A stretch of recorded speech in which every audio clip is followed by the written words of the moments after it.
Άσε ρε Μέρη.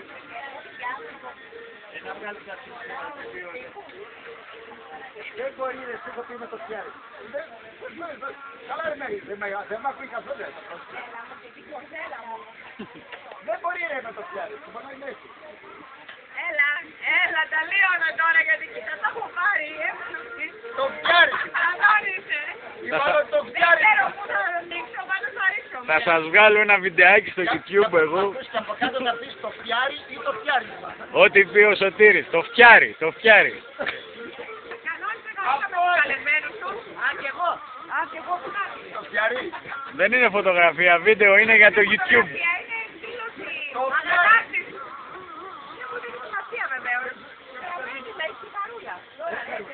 Αυτή είναι έκταση ανατάστηση. Δεν είναι φωτογραφία κορισάκι.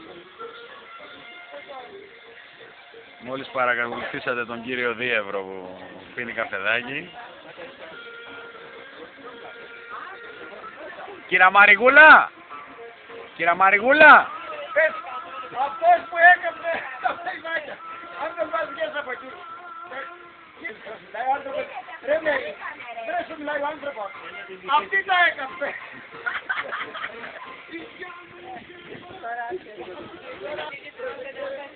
Γράφει βίντεο, καταγράφει κάτι. Για Μέρη, τώρα θα είμαστε όλοι στον κόσμο. Ναι. Οκ. Έλα και να σε κλείνει μου.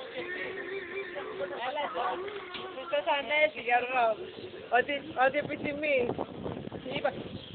Είπαμε και με τη Γατσούλη πάμε κάτι παραπάνω για αυτές.